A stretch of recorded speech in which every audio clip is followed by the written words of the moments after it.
Hello, hello. Welcome to the science fiction movie BookTube tag. Um, I was tagged ages ago by another bibliophile reads, and I didn't think twice about making the video. I just chose not to do it at all. I was not thinking of making this tag at all because I don't think I've read enough science fiction books. I didn't think that, at least, before, and the ones I have read is like most of them I didn't like. However, the genre of sci-fi as a whole is like I still consider it to be one of my favorite genres because there's a few books that I have read that have shown me the potential that science fiction has as a genre, and as a matter of fact, at one like I have even been kind of trying to write a science fiction book. I wrote a couple of science fiction short stories after reading Dune, and when I was reading the Foundation trilogy, I was also sort of like trying to take some of the themes out of the book and work with them to write shorter stories. Someday I'd love to write a science fiction novel for sure. However, yeah, so far I haven't read enough really good science fiction books, but I have read enough normal, enough science fiction books, period, for me to make this tag. I realized that because I was going through another Bibliophile Reads channel again, and I came across the tag. I had completely forgotten about it, and this time lots of titles started popping on my mind. So I was like, okay, let's make it. There's only one rule, I think, which is that this is a science fiction movie BookTube tag. So there's a prompt that comes with a quote from a movie and a movie title from that quote, and you are not supposed to choose the book that is based on that movie as one of your choices. I think that's fair. I normally don't follow the rules of tags, but in this case I will. However, it would have been so much easier for me if instead of novels for every single prompt, it said just the word book, because I think I could talk about many more non-fiction books about robots, books about alien invasions and things like that than novels. I've read much more non-fiction than I have novels. That's what I'm trying to say. So yeah, without further ado, let's get started. The first prompt, the first quote is "Welcome to Earth" by Independence Day, from Independence Day. I didn't love that movie. It's entertaining and yeah, probably one of my least favorite sci-fi movies that are considered classics, and one of my least favorite Spielberg movies as well. But there it is, a novel about an alien invasion. The easy choice would have been to choose the War of the Worlds by H.G. Wells, but I saw, as I was sort of like perusing through the different science fiction movie book tags, I saw that quite a few people already chose that. So I wanted to add a second twist to the way I understand alien invasion, and I chose Dune by Herbert. First, because I wanted to start with my favorite science fiction book of all time, and one of my favorite books of all time, top 3 for sure. And also because Dune does fit that prompt. There's a whole kingdom that moves from one planet to another. Although we are sort of like reading the book from the perspective of that kingdom, it is nonetheless an alien invasion for the Fremen and for the people of that planet. There's a second invasion from a different kingdom, and then the former kingdom completely collapses. Paul, the main character, starts living with the natives, with a gorilla called the Fremen that lives on the desert. So you have 2 alien invasions in the same book.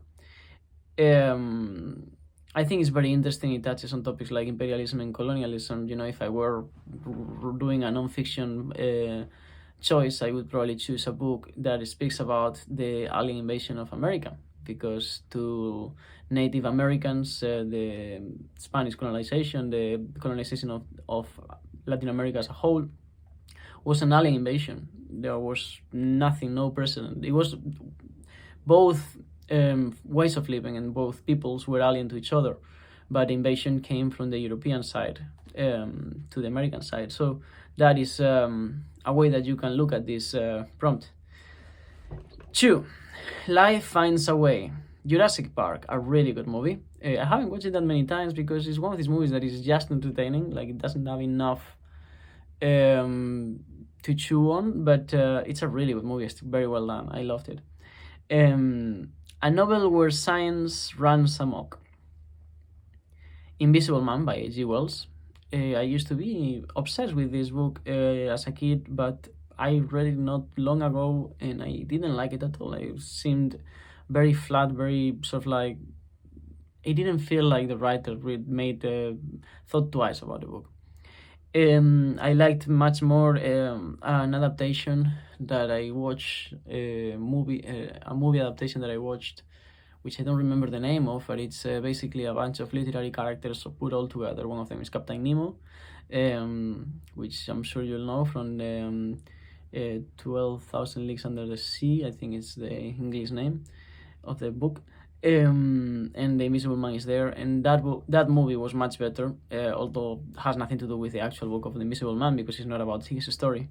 But there you have a scientist that, through his scientific experiments, finds a way to make himself invisible, and the whole drama that follows. 3. Might the odds be ever in your favor? The Hunger Games. I did like The Hunger Games as a movie. I thought it was very good. I would never read a book, but yeah. A novel about a dystopian Earth. I've read many dystopias. I think that dystopias is almost the way in which I started reading, the second time that I got into reading in my life. And this is probably the best dystopia I've read, although the best in the sense that, like, I liked it more the way dystopia was sort of like laid out and presented, and how likely it felt, and how like nuanced to me, rather than because of how it was written. I'm talking about Brave New World by Aldous Huxley. I forgot to show you the cover for the other one and for this one. So this is the cover of The Invisible Man that I chose from Google, and Brave New World. There you go, Brave New World. Is yeah, I felt like the characters were a bit flat, but the story itself is very interesting. They aren't droids. They aren't the droids you're looking for. It's my own calligraphy, so it's not so good. Star Wars, a novel about robots. The best novel that I've read from Isaac Asimov, I, Robot. Also a really good movie by Will Smith. And here you have the cover. I, Robot, Isaac Asimov. There you go. Sorry about the light.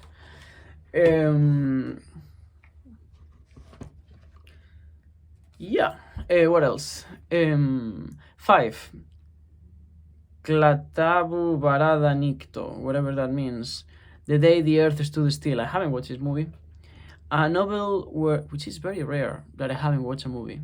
I've watched way more movies than books I've read and than anything. I probably have watched more movies than days I have been alive. So yeah, wow, I haven't watched that movie. A novel where immortality or resurrection plays a part. And here I thought, the Bible. But no, I haven't chosen the Bible just because. But I have chosen something even older. Oh, I just deleted the the Epic of Gilgamesh. I've chosen the Epic of Gilgamesh, which I don't remember much of because it's probably one of the very, very first books I read in English when I arrived in the UK 3-4 years ago. But yeah, it's like it's a quest to find immortality by the king of Uruk, and because he angered the gods, and there's a whole thing going on. He dies. Spoiler alert, delayed. Yeah, I mean, I think the Epic of Gilgamesh is very much a book about, maybe not novel, but a book about immortality, and so is the Bible. 3. E.T. Phone Home. E.T. A novel about space travel. E.T. Great movie. I have only watched it once. I don't know why. It's one of these movies that you watch and you remember for the rest of your life. And I did, but I never watched it again. A novel about space travel. I chose Solaris, which is probably the most interesting sci-fi that I have read, and one of the most interesting books I have read. I don't really care much for the emotional, psychological aspect of the book. I was thinking of the film now from Tarkovsky, but that's not a very good film, actually, in my opinion, compared to other films from Tarkovsky, especially. But yeah, I don't care much from that side of the book.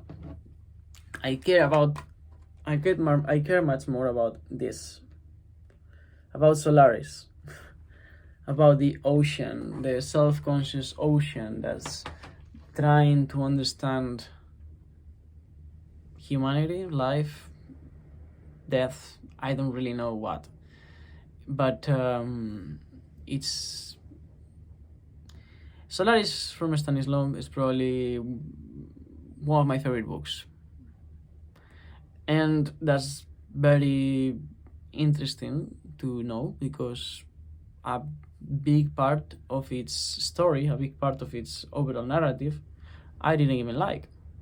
I didn't care much for the dead wife and the whole thing going on inside the spaceship. I just loved the thinking back. In the moment when I read it, I didn't think I liked it as much, but thinking back, I think it might be one of my favorite books. So maybe I'll have to revisit it. And finally, I'll Be Back. Terminator. Hasta la vista, baby. A novel about time travel. And here I'm gonna say one novel that I have read and one that I have not read, because I think it's also about time travel, and it's a way of reminding myself that I want to read it. This is the one I have read, is the Foundation trilogy. Yeah, I mean, the Foundation trilogy was very much what I expected of it. I did a read-along with another bibliophile reads. I don't know that he finished his part on the read-along. I don't think he did the third part. I'm not sure right now. But the Foundation trilogy is definitely about time travel. Yeah, time travel. How? Well, the only way that we can really travel in time by thinking towards the future and towards the past. Psychohistory is a science invented for the Foundation trilogy, in which one of its characters is able to predict the collapse and subsequent wars and everything of a kingdom thousands of years before they happen. That is the way that we can time travel. He becomes a character that, although he dies at the beginning of the book, he's still one of the main characters throughout that book. As all the events unfold, thousands, hundreds of years after, that character is still the main character in the book. And if that is not time travel, I don't know what it is.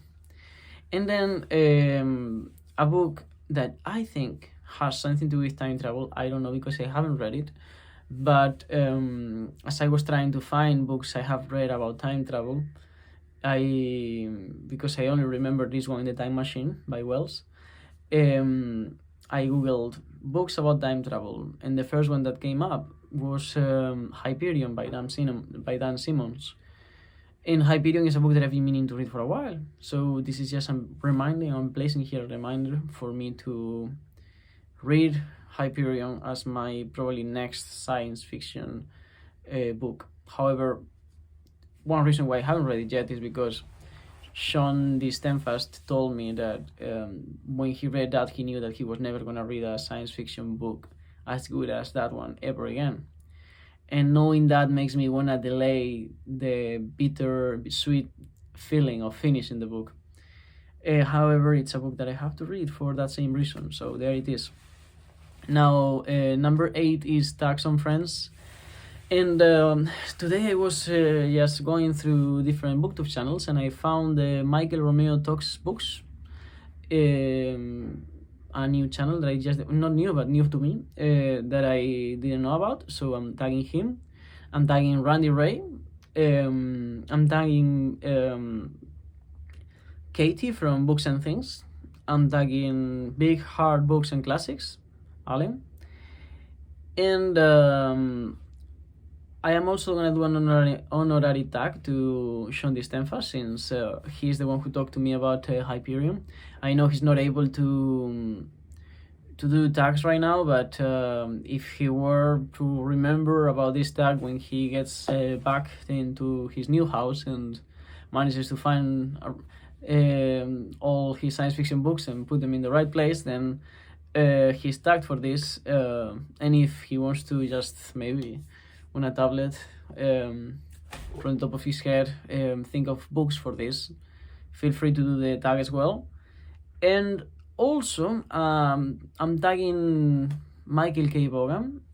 I think I always pronounce your surname wrong, but yeah, what you want. I am not an English speaker. English is not my first language.